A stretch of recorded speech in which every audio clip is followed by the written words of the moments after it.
Pisces family, what is going on? Welcome to the channel. I am Deborah. This is Purusha Intuitive, and we're looking at your weekly energy.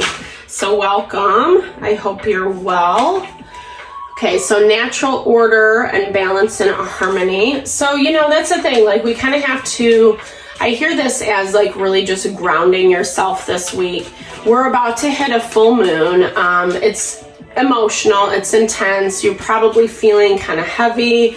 Pisces energy, it's water energy, so super receptive to those feelings, those intuitive messages that come in. It can also be really exhausting and overwhelming. So make sure that you're taking time for yourself, right? To stay as balanced as you possibly can.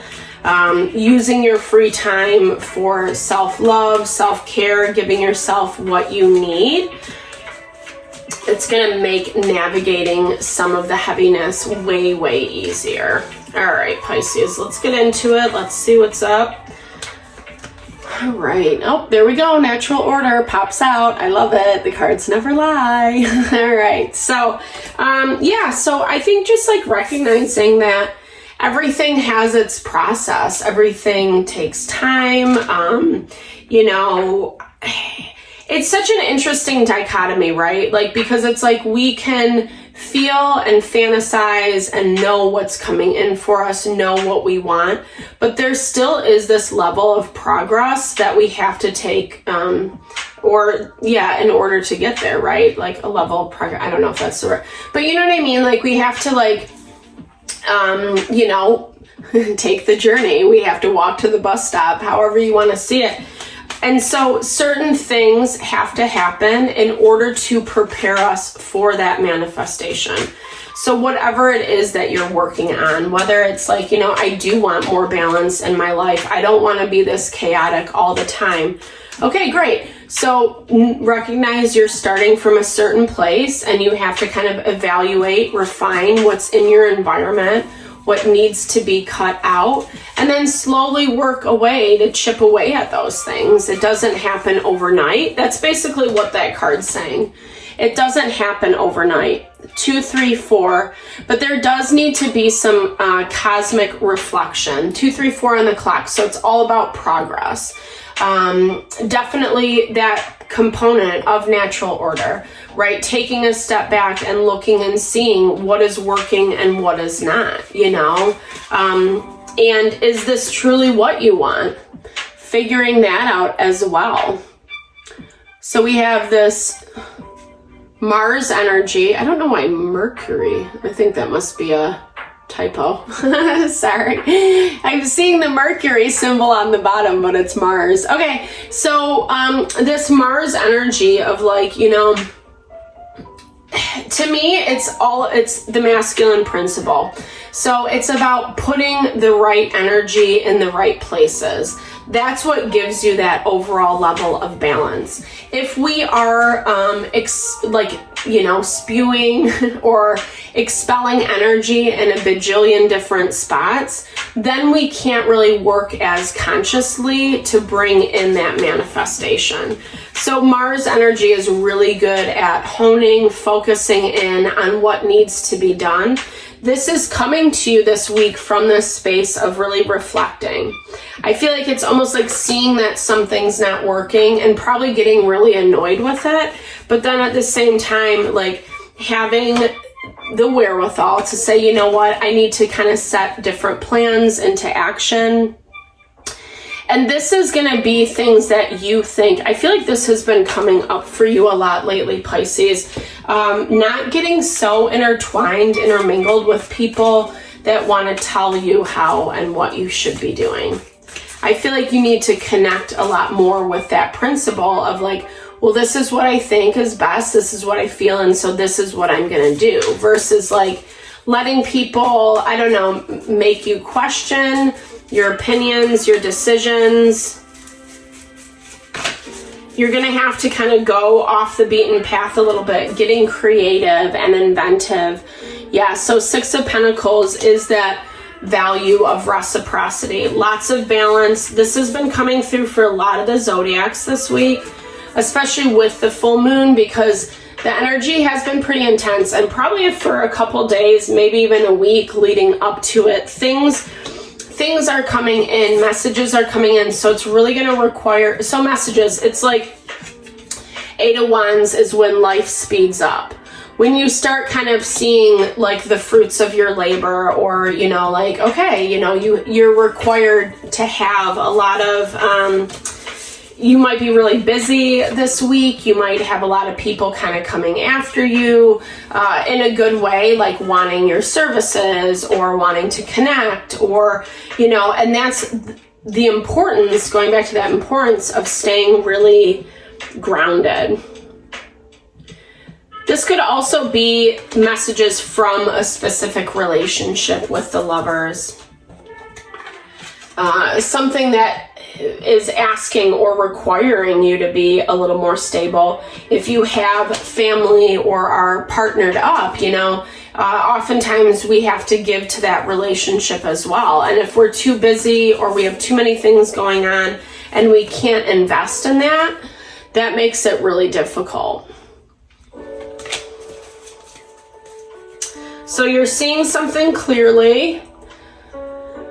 Yeah, I mean, and this all taps back to, like, to me, this is a lot about like what you're building for yourself. Whether this is focusing on family or your money, you know, like how you want your career to be, what you're building for yourself long term.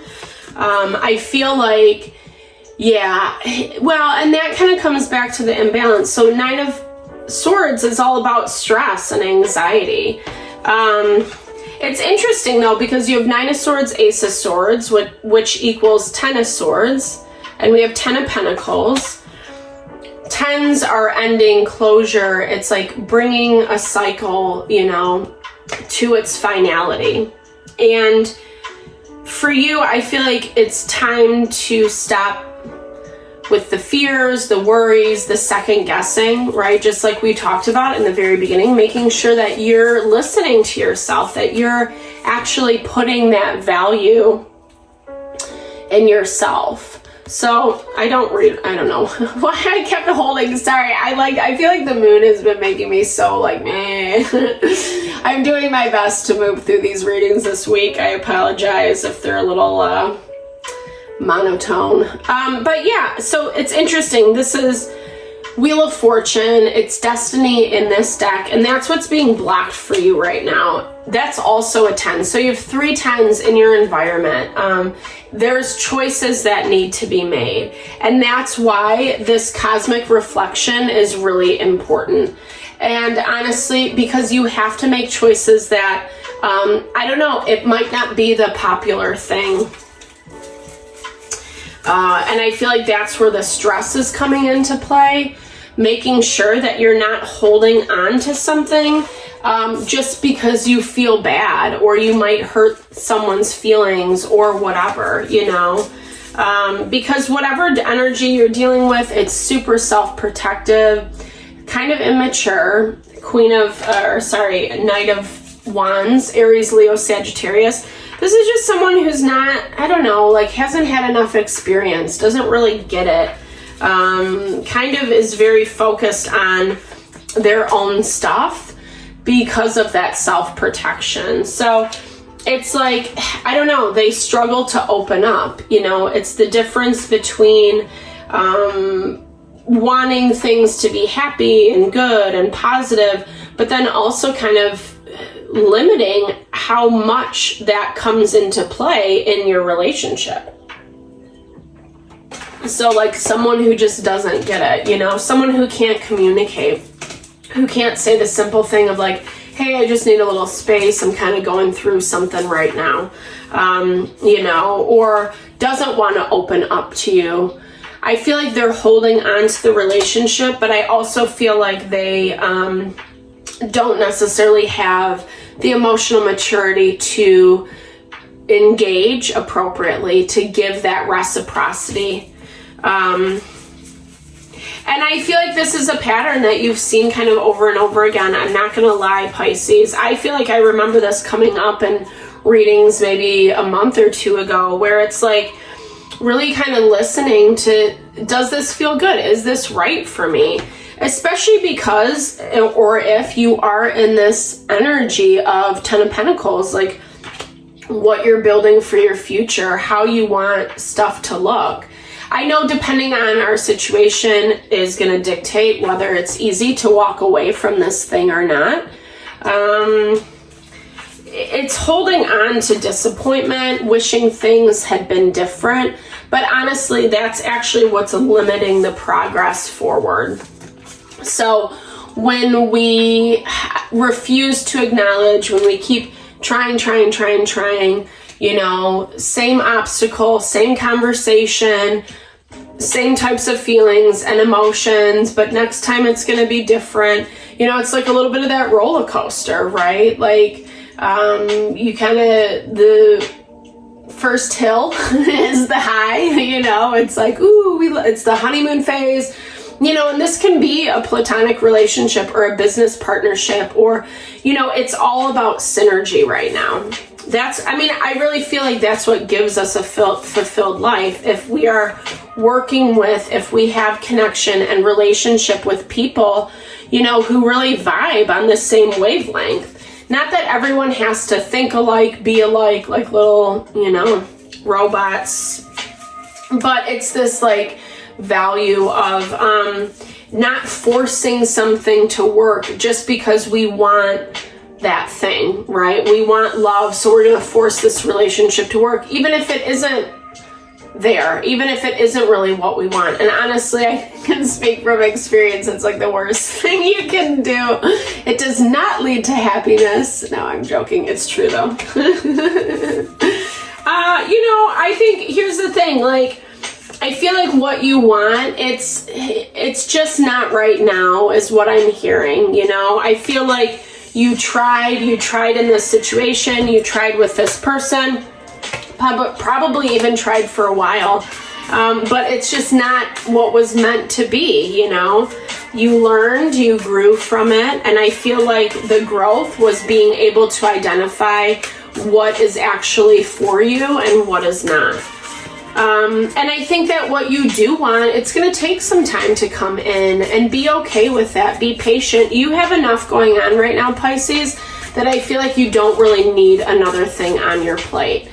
I feel like it's more about like systemizing what you have already going, focusing on the things that make you happy and feel fulfilled, you know, and then letting the other stuff fall away. Because once it does, then you're going to be able to have enough space, openness in order to invite the thing in that's more heart honoring.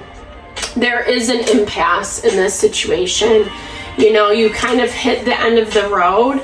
And I think you see this 100%. Really kind of listen to your instincts, your intuition. Don't try to find another solution per se. I mean, we all have free will. I'm not trying to say one way or the other, but I think it's like, you know what I mean? Obviously, you have this Ace of Swords, wherever it went. Here we go. Ace of Swords, which means that complete clarity. Like, you see it exactly for what it is. So, not always the easiest. You know, and I love this card because it's the forgotten. So it's like, it reminds me of who we were, who we want, what our authentic self is when we separate, when we pull away from that. And we have to be reminded of that, right? We have to be reminded of what we want, what is true and honoring for us. That's really going to, it's hard, right? There's grief in that process, but there's also hope and there's potential for new future. And that's, again, not always the easiest to move through. Thankfully, this is the energy just for this week. And obviously, take your time. Do what feels right and heart honoring for you. That's actually going to help make the process a little bit more smooth and fluid. You know, we all know cutting ties isn't easy. But if we take our time and we do it in a heart honoring way, it does kind of give us a little bit of a buffer. So I hope that helps, Pisces. Sending all the love and blessings to whatever you're navigating through. Thank you so much for tuning in. I always appreciate the love and support. Big thumbs up if it resonated. Drop comments below. Let's build and grow this community. All right, have a fabulous day. Lots of love and blessings.